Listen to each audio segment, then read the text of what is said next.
nutshell. And this is from here to there.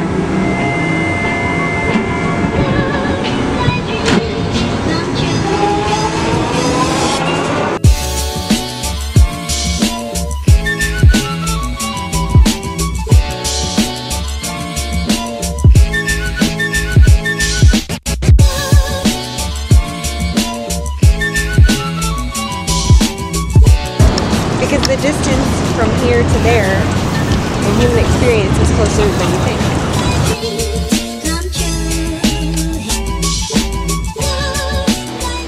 In this episode, I'm speaking with Jamie Freeman, creator of the Down Syndrome Diaries, but I'll let her tell you about that in a little bit. In 2010, President Obama signed Rosa's Law into effect, which requires the federal government to change the language mental retardation to intellectual disability. But as you'll understand in a couple of minutes when you hear Jamie explaining it, not everyone with Down syndrome necessarily has an intellectual disability. I learned that and a ton of other information just by sitting down and having this conversation with her. And I know you'll learn a few things too. So if you see it fit to share on social media, please do. And definitely head over to Jamie's website and donate to her cause. Without further ado, here's the video. Jamie Freeman, tell us about the Down Syndrome Diary and how that all began. Okay, so let's see. August 2013, my little guy Ben was born. And when I was 16 weeks pregnant, I found out he would be born with Down syndrome. So they tell you your baby's going to be born with something wrong with it. And then they give you pages upon pages of all the potential medical issues that literally scare the crap out of you. The fact of the matter is that Down syndrome is not going to define your child. That's still your child. And it's the same child that you were having before you got the diagnosis. So started following all these blogs, started getting involved, making friendships online with all of these parents around the world who had children with Down syndrome. I just thought, reading all these stories, specifically my friend Tara, who's a dear friend of me now, has a blog, which everybody should be following, called Happy Soul Project. I was reading her stories about her and her little girl Pip, and it gave me a peace and a sense of, understanding that everything's going to be okay, and there's a lot more to this baby that's growing inside of me than what these medical terms say. I had Ben, and the day that he was born was the greatest day of my life. All of the medical terminology didn't matter anymore because it was just Ben. I started a blog, Ben Through It All. And that's how I told everybody that Ben had Down syndrome. Very few people knew. So I think he was about a month old when I put my first post out there. And since then, I've continued writing about him. I felt like I wanted something more. I wanted something. I truly started forming these friendships, like really, really deep friendships with people I've never met. And I wanted something tangible to connect with them over. And I mean, these people aren't, next door. I'm talking Canada, the UK, India, the Philippines, all over the place. All these parents I was connecting with. So I went out and I bought a diary and I wrote my story in it. And my thought was, I'm going to write my story as if I'm talking to myself the day I found out Ben would be born with Down syndrome. I'm going to say all the things that I wish I would have known at that moment. Poured my heart out on the paper, literal tears on the paper. I started just, asking other people like, hey, you want to write in my diary? And everybody's like, yeah, how cool. And I'm like, I'm thinking maybe if we get enough stories in there, maybe we'll publish it and get it donated to doctors' offices and hospitals. Because that way, when you get that long list of medical terminology, maybe just maybe, you also get us. You also get our words, and you get the truth of what it's really like. And that doesn't mean it's all sunshine and rainbows. That doesn't mean we're writing in there that, every day is perfect and la la. It means we're telling you that raising a child is freaking hard, but it's hard for everybody. It's just a different hard sometimes. Right. What medical things do you have to deal with every day? One of the very first things that you find out is with Down syndrome comes something called hypotonia. And there's lots of things with Down syndrome that your child may or may not have, but hypotonia is a given. With Down syndrome comes hypotonia, and that's true with any chromosomal abnormality. It's a fancy term for low muscle tone. I did not really truly understand what this meant until the day I held my daughter. And for those people who don't know, your daughter does not have Down syndrome. Correct. My daughter does not have Down syndrome, and my daughter's younger than Ben. Hypotonia, being low muscle tone, means that if it took you 100 sit-ups to get a six-pack, it would take Ben 1,000,000 sit-ups to get a six-pack. It's going to affect walking. It's going to affect crawling. It's going to affect holding their head up. But it gets deeper than that. It affects eyesight. It affects digestion. It affects speaking. Everybody with Down syndrome has a bit of a dialect, if you will. It's almost, it's very distinguished. You could pick somebody with Down syndrome's dialect out of a crowd, probably. Common perception of that is that it is because they're slow mentally. And that's not necessarily the case. It is more muscle tone in the lack thereof than anything else. So Ben is 3.5 right now. Ben's still not speaking. He just started walking, and everything's just on his own path.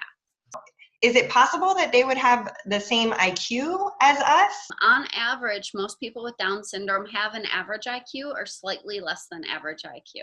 With Down syndrome doesn't necessarily mean that they are going to have mental delays.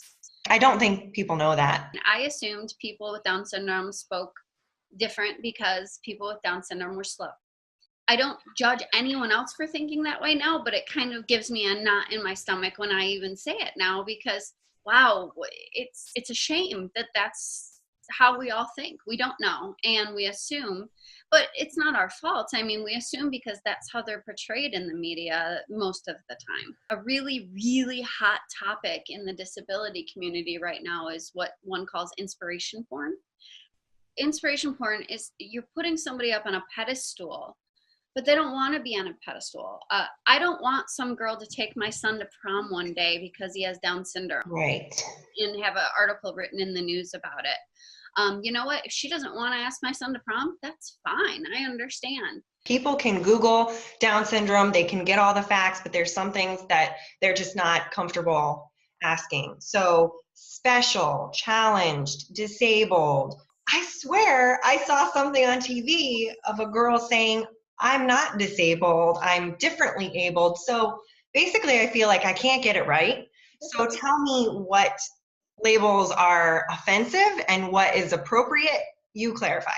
I tend to be pretty relaxed on most of the language, mostly because I was ignorant as all get out before having Ben. And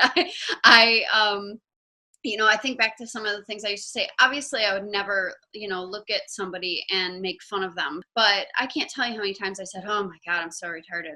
When I would do something stupid or anything like that. I have people argue with me that using the word retarded in a social setting, not to, point it towards a person with developmental disabilities, but that just to use it socially is fine, and it should be fine, and people should not get sensitive about it. When I was about 8 months pregnant, I was in line at Kroger and still had barely told a soul Ben would be born with Down syndrome. And I'm just standing in line. There were 2 teenagers in front of me, and they started making fun of each other. And the boy started saying, you're so retarded. You're so effing retarded. Da, da, da, doing things with his hands and stuff like that. And I lost it because it's, I'm sorry. That was my baby they were talking about. And I've had people argue with me and say, but I'm not talking about him. It doesn't matter, because you are talking about him, because you are saying that the person in front of you, who is a typically developing person, did something stupid, which makes them on a lower scale. In that less than area is where my son lives in your mind. One of the greatest things about having Benjamin is that I have been awoken to how powerful my words are. And me personally, I would never want to make somebody around me feel the way that I felt that day in the grocery store. If I had my choice, everybody would just refer to Ben as Ben. I really do kind of wish that we could just completely eliminate the, he's so special. He's such a gift from God. Oh my God, if one more person tells me that God wouldn't have given him to me unless I was special, I might puke. I want him to be treated like any other child. Right. I want him to be given every other opportunity. But the fact of the matter also still is that Ben does indeed have special needs. Do you consider him disabled? At this point, yes. Yes. At the age of almost 4, a child, he cannot feed himself. He is nowhere near potty training. Ben's on par with about a 12 to 18-month-old baby. Okay. And maybe not even that month, because my daughter has surpassed him milestone-wise at this point, and she's 14 months. Ben could still learn to do all these things. He's just delayed. Okay, so person first language is a big one. My friend Michelle from the UK, she's born in Australia. She has a nonprofit called Lose the Label. Her whole thing is advocating for person first language. And that's, Ben is not a Down syndrome child. Ben is Ben, and he has Down syndrome. Right. Like we're not dealing with an autistic child. It's a child with autism. And what I'm learning from this conversation is that those things would not necessarily apply to another almost 4-year-old with Down syndrome. It's like every case is different. And it's a fine line because you want to have compassion, but it's almost like, someone rolls up in a wheelchair and you want to do for them, but you don't want to offend them. Like, do I get the door, or do they want to be independent? Let's say your son's older. Let's say he's 20. Do you want him to have help? So when my son's 20, I would like, if I had my choice, for anyone to treat him like any other 20-year-old. So if I saw a 20-year-old boy at the grocery store and he was carrying way too many bags and looked like he was struggling, what would you do? You would obviously get the door for him if you're a decent human being, right? So if my son was struggling to get the door open, I would want you to open the door for him. Go, have a nice day. What I wouldn't want you to do is go, oh, honey, let me get the door for you. Oh, you're doing so good. Condescending. Okay. And guilty. There's people with Down syndrome that go to my gym, and I'm pretty sure like they go out of their way to say hi to me. And so I kind of give it right back. And that's the thing is, I think about intention more than anything else. If you have love in your heart, if you have good intention in your heart, then go with it. Go with your gut. Anything I say today, I know there's moms out there with kids with Down syndrome that think completely different. There's different ends of the spectrum for us as parents. Right. Just don't assume. So right. If somebody has the almond-shaped eyes and, the other features that distinguish Down syndrome, just you can't assume that person has, the mentality of a 10-year-old, because more often than not, they do not. I've done some volunteer work with people with Down syndrome, but I still feel very ignorant. And all I've heard are those stories that they're so sweet, they don't have a negative bone in their body. People with Down syndrome do have the full range of emotions. They're not always happy. Ben has temper tantrums just like any other 3.5-year-old. Do people with Down syndrome overall have a propensity to be happy? It sure seems like it sometimes. Sometimes I do think a lot of the people I know personally with Down syndrome have the secret to happiness, but I don't know what that is. I can just kind of throw one last note out there. Yes. It's that if everybody could just be like you and ask, I think that would make the whole world a more accepting and understanding place. If you're a mom in the Detroit area and you see me and Ben out and your kid is staring at Ben because they want to know what's wrong with them, that's okay. Come up and ask. Let's have a conversation. Let's educate your child. But don't sit in a corner and whisper to them and stare. And if people want more information on the Down Syndrome Diary or how to get involved, is it just the downsyndromediary.com? Got it. Okay, and so social media, everything is the Down Syndrome Diary. Yeah, my Instagram is the Down Syndrome Diaries. Okay. Because I have like 11 of them out there now, so I'm slowly transitioning to diaries, but yeah. Thank you, Jamie, for our conversation, and more importantly, for sending your diary out into the world. Because language is powerful, and stories teach us how to get from here to there.